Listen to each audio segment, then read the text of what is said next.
Sir, sir, അദ്ദേഹത്തെ കാണുന്നില്ലല്ലോ. കാണുന്നില്ല? എന്തെങ്കിലും അത്യാവശ്യത്തിന് പുറത്തു പോയതായിരിക്കും. ഉടനെ വരും. ഇല്ല, എന്നോടങ്ങനെ പറയാതെ പോവുക പതിവില്ലല്ലോ സാർ. തലയ്ക്ക് വെച്ചിരുന്ന ഡ്രസ്സും കാണുന്നില്ല. ഉറക്കത്തിൽ ശല്യപ്പെടുത്തണമെന്ന് കരുതി പറയാതെ പോയതായിരിക്കും.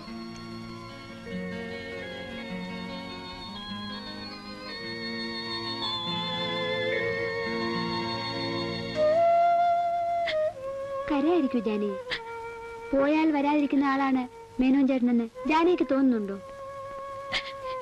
ഇല്ല, അദ്ദേഹം വരും, തീർച്ചയായും വരും.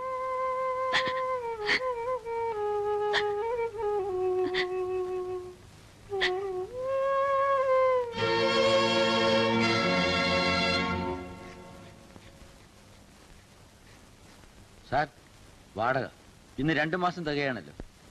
നിങ്ങൾ എവിടെയായിരുന്നു മിസ്റ്റർ മേനോൻ? വലിയ കഥയാണ് സാർ. വലിയ കഥയാണെങ്കിൽ പിന്നെ പറയാം. നിങ്ങൾ ആദ്യം പോയ പാപത്തിനെ സമാധാനിപ്പിക്കും. കിടന്ന കിടപ്പിൽ നിന്ന് എഴുന്നേറ്റിട്ട് ദിവസങ്ങളായി. വാടക കഥയും കണക്കൊക്കെ പിന്നീടാകാം. ആദ്യം അകത്തേക്ക് പോകൂ. വേഗമാകട്ടെ മിസ്റ്റർ മേനോൻ, ഞാൻ ഇവിടെ തന്നെ ഉണ്ടല്ലോ.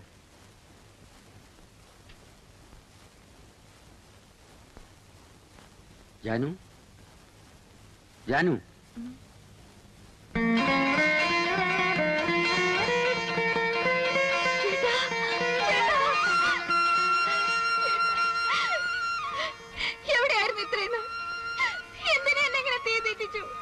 ഇനി ഒരിക്കലും തീ തിന്നാതിരിക്കാൻ.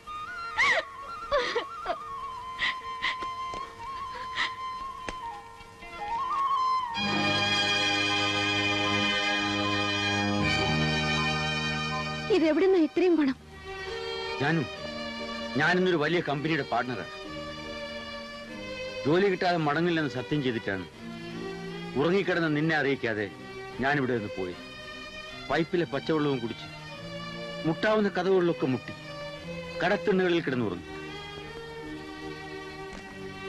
ഒടുവിൽ പട്ടണത്തിന്റെ ഹൃദയഭാഗത്ത് കാട് പിടിച്ചു കിടക്കുന്ന 2 ഏക്കർ സ്ഥലം എന്റെ ശ്രദ്ധയിൽപ്പെട്ടു.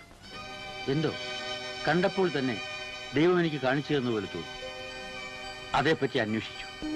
അവകാശികൾ തമ്മിൽ കേസിൽ കിടക്കുന്ന വസ്തുവാണെന്ന് മനസ്സിലായി. ഓരോ അവകാശിയെയും പ്രത്യേകം പ്രത്യേകം കണ്ടു. ഒടുവിൽ അവരെ എല്ലാവരെയും ഒരുമിച്ച് ഒരു സ്ഥലത്ത് വിളിച്ചു വരുത്തി. അതുകൊണ്ട് പ്രിയപ്പെട്ട സുഹൃത്തുക്കളെ, എക്കാലവും കേസും വഴക്കുമായി കോടതി കയറിയിറങ്ങി നടക്കാതെ കഴിഞ്ഞതെല്ലാം മറന്ന് ഒരു കുടുംബത്തിലെ സ്നേഹത്തോടെ കഴിയേണ്ട അംഗങ്ങളാണെന്ന് മനസ്സിലാക്കി ഒത്തൊരുമയോടെ മുന്നോട്ട് പോയാൽ കേസ് വിധി പറഞ്ഞാൽ ലഭിക്കുന്നതിൽ കൂടുതൽ ലാഭം നിങ്ങൾക്ക് ഓരോരുത്തർക്കും കിട്ടും. ഭൂമിക്ക് വില കൂടിയ ഇക്കാലത്ത് ഓണർഷിപ്പ് ഫ്ലാറ്റ് സിസ്റ്റം എന്തുമാത്രം വിജയിച്ചിട്ടുണ്ടെന്ന് ഞാൻ പറയേണ്ട ആവശ്യമില്ല. പരസ്യം ചെയ്യാനും കൺസ്ട്രക്ഷൻ നടത്താനുമുള്ള സ്വാതന്ത്ര്യം മാത്രം എനിക്ക് വിട്ടു തന്നാൽ മതി. പിന്നെ പരസ്യം ചെയ്യാനും മറ്റ് ചില്ലറ ചിലവിനുമുള്ള തുക മതി ആരംഭത്തിൽ. പരസ്യം കൊടുത്ത് ഒരാഴ്ചയ്ക്കുള്ളിൽ പണി ആരംഭിക്കുന്നതിനുള്ള തുക അഡ്വാൻസായി കിട്ടും. അതായിരിക്കും നമ്മുടെ കമ്പനിയുടെ മൂലധനം. ഇത് കമ്പനിയുടെ മൂലധനമാണ്. എന്തോ ബാങ്കിലിടുന്നതിന് മുമ്പ് നിന്നെ ഒന്ന് കാണിക്കണമെന്ന് എനിക്ക് തോന്നുന്നു. ഞാൻ കാണാൻ കൊതിച്ചിരുന്നത് പണമായിരുന്നില്ല, അങ്ങനെയായിരുന്നു.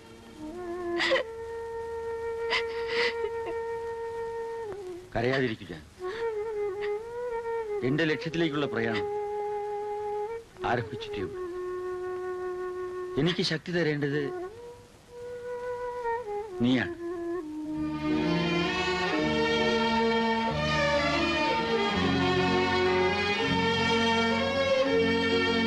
മുതലാളി, മുതലാളി,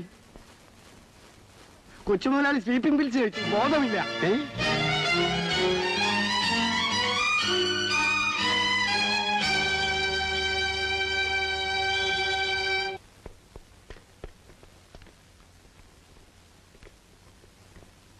ടേക്ക് ഇറ്റ് ഈസി. ഭയപ്പെടാനൊന്നുമില്ല. കുറച്ച് വിശ്രമം ആവശ്യമാണ്. അധികം സംസാരിക്കണ്ട.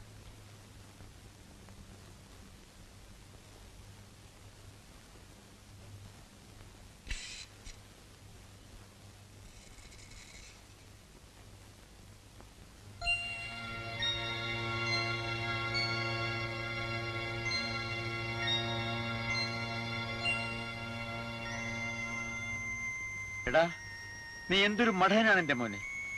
എന്തിനിത്ര ധൃതി കാണിച്ചു? ഞാൻ നിന്റെ സ്നേഹം ഒന്ന് പരീക്ഷിക്കുകയായിരുന്നു. നീ ജയിച്ചു. സുധയുടെ മാതാപിതാക്കളെ ഞാൻ നേരിട്ട് പോയി കാണുന്നുണ്ട്. ഈ വിവാഹം ഞാൻ കഴിയുന്നതും വേഗം നടത്തും. എല്ലാം അച്ഛന്റെ ഇഷ്ടം പോലെ.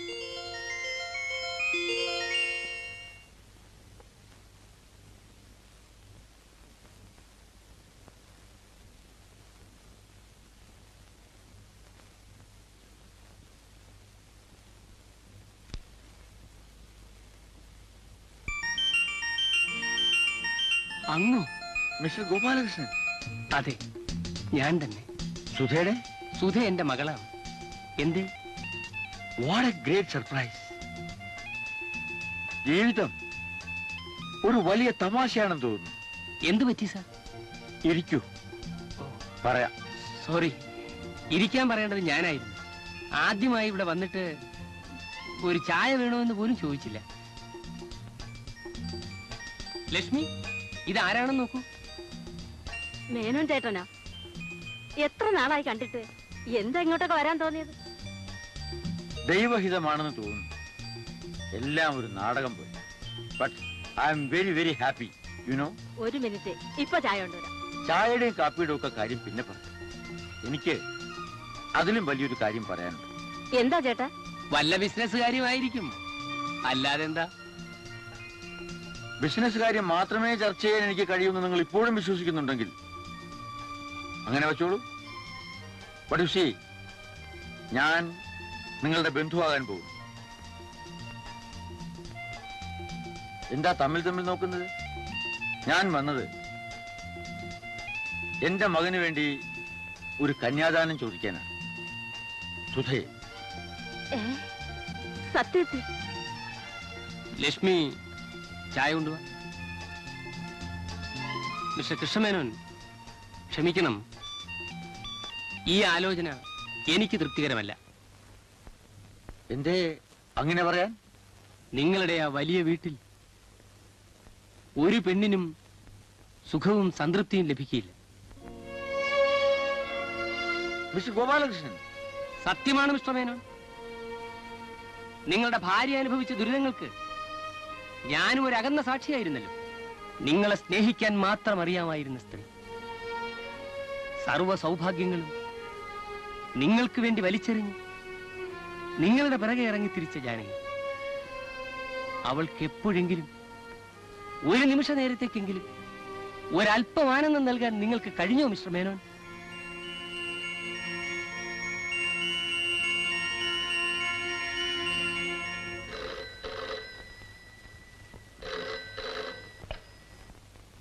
ഹലോ. യെസ്, ഞാൻ ഓഫീസിൽ വന്നിട്ട് കാണാം. ചേട്ടാ കാപ്പി. നിങ്ങൾ 11 മണിക്ക് കറക്റ്റായിട്ട് ഓഫീസിൽ വരൂ. I will be there. Okay? കാപ്പി. Hello. No no, I am sorry. നിന്ന് തിരിയാൻ സമയമില്ല. അബദ്ധം പറ്റി പോയതാ, ക്ഷമിക്കണം. ഒരു 3 ദിവസം അവധി തരൂ. Then I shall try. അഥവാ നമുക്ക് ഡിസ്കസ് ചെയ്യാൻ സാധിച്ചില്ലെങ്കിൽ യു ഡിസൈൻ ഇറ്റ്. പണത്തെ പറ്റി വറി ചെയ്യണ്ട. ഓക്കെ? റൈറ്റ്. കാപ്പി.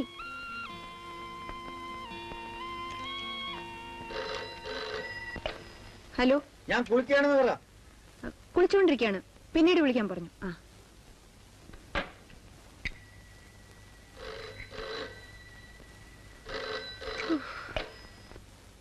ഹലോ. ഞാനിവിടെ ഇല്ലെന്ന് പറ. 1 സെക്കൻഡ്. നമ്മുടെ ലീഗൽ അഡ്വൈസറാ. ഓഫീസിൽ വന്നാൽ കാണാമെന്ന് പറ. ഹലോ, ഓഫീസിൽ വന്നാ കാണാന്ന് പറഞ്ഞു. ആ, ചേട്ടാ, ഈ കാപ്പി തണുത്തു പോയി. ഞാൻ വേറെ കൊണ്ടുവരാം, കഴിച്ചിട്ടേ പോകാവേ. Yes, your owner.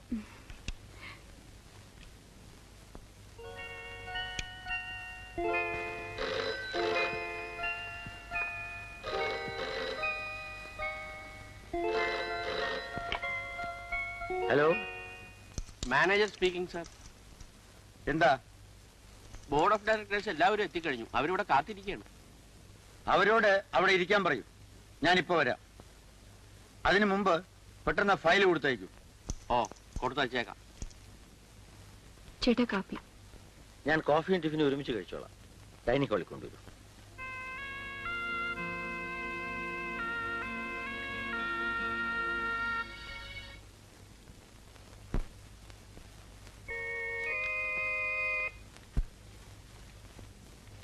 പാവം കൊച്ചമ്മ കാപ്പി എടുത്തു വെച്ച് മുകളിൽ ചെന്നപ്പോ ആളിനെ കാണുന്നില്ല. മുതലാളി, കൊച്ചമ്മ കാപ്പി കുടിക്കാൻ ചെല്ലാൻ പറഞ്ഞു. കാപ്പി തണുത്തു പോവും.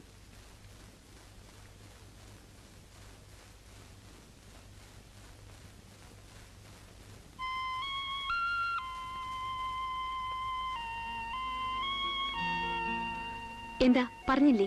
പറഞ്ഞു, പക്ഷെ ആര് കേൾക്കാനാ? ഫയലിൽ തലപൊക്കി നോക്കിയിട്ട് വേണ്ടേ?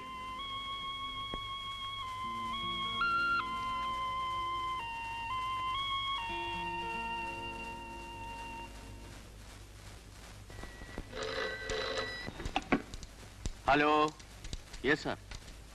നിങ്ങൾ എന്തായി ഡ്രാഫ്റ്റ് ചെയ്ത് വെച്ചിരിക്കുന്നേ?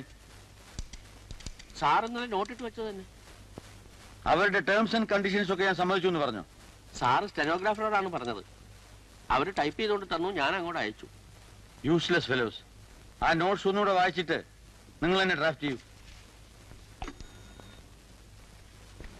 ആ പുതിയ സ്റ്റെനോഗ്രാഫർ പെണ്ണിന്റെ കാര്യം വലിയ ശല്യമായി തീർന്നിരിക്കുകയാണ്. ചക്കയ്ക്ക് ചുക്കെന്ന് മനസ്സിലാക്കും, നമുക്ക് ഇരട്ടി പണിയും.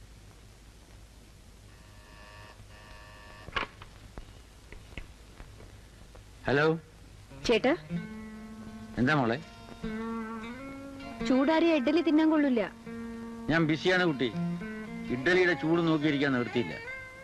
1000 കാര്യങ്ങൾ ചെയ്തു തീർക്കാനുണ്ട്. അതൊക്കെ എനിക്കും അറിയാമല്ലോ. ടിഫിൻ കഴിച്ചിട്ട് ജോലി ചെയ്യുന്നതല്ലേ നല്ലത്. ആ, നീ എന്നെ ഉപദേശിക്കാനൊന്നും വരണ്ട. സമയം കിട്ടുമ്പോൾ ഞാൻ വന്ന് കഴിച്ചോളാം.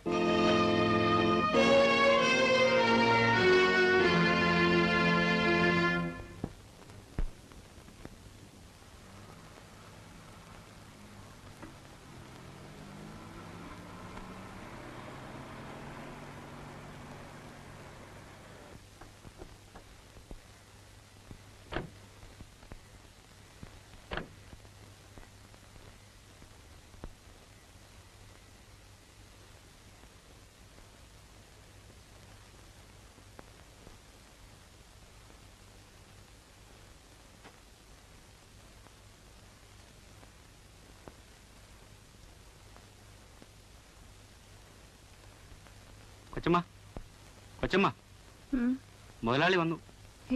മുതലാളി വന്നു.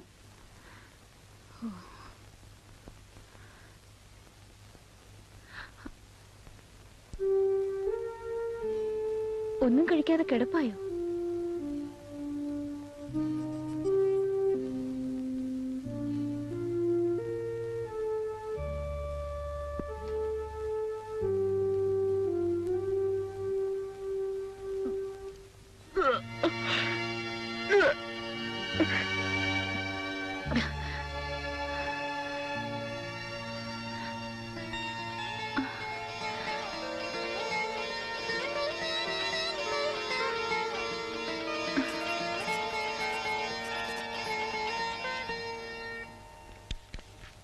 Okay. Thank you. Yes, come in.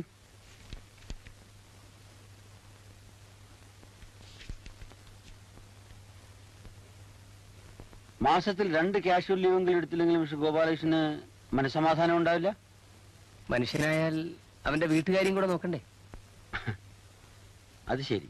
അപ്പൊ വീടും കുടുംബവും ഒക്കെ നിങ്ങൾക്ക് മാത്രമേ ഉള്ളൂ?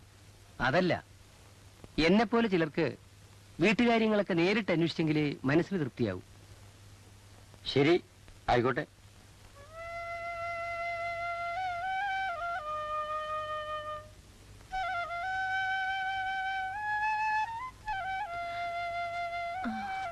എന്താ ജാനു, എന്താ വല്ലാതെ? സുഖമില്ലേ? എനിക്കൊരു അസുഖമില്ല. നല്ല ചൂടുണ്ടല്ലോ. Seems you are feverish. Manager, ഡോക്ടറെ ഒന്ന് കണക്ട് ചെയ്തു തരൂ. ആ ജാനു, ഞാനൊരു കാര്യം പറയാൻ മറന്നുപോയി. ഇന്ന് വൈകിട്ടത്തെ ഫ്ലൈറ്റിന് എനിക്ക് ഡൽഹിക്ക് പോകണം. 2 ആഴ്ചക്കകം പ്രസവം നടക്കുമെന്നാ ഡോക്ടർ പറഞ്ഞത്. Very good. എന്തെങ്കിലും അത്യാവശ്യം ഉണ്ടെങ്കിൽ ലൈറ്റ്നിങ് കോൾ ബുക്ക് ചെയ്താൽ മതി. ഞാൻ പറഞ്ഞിങ്ങെത്തും.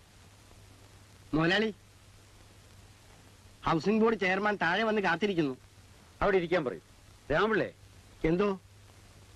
ഞാൻ ഡോക്ടറെ കണക്ട് ചെയ്ത് തരാൻ മാനേജരോട് പറഞ്ഞിട്ടുണ്ട്. ഫോൺ വന്നാൽ ഡോക്ടറോട് പറയണം കൊച്ചമ്മയ്ക്ക് സുഖമില്ല, ഉടനെ വരാൻ. മാത്രമല്ല ദിവസവും ഒന്ന് നോക്കണമെന്ന് പറയണം. ശരി മുതലാളി. നിങ്ങളും പുറത്തേക്കെങ്ങും പോകരുത്, ഇവിടെ തന്നെ ഉണ്ടായിരിക്കണം. പ്രത്യേകം ശ്രദ്ധിക്കണം.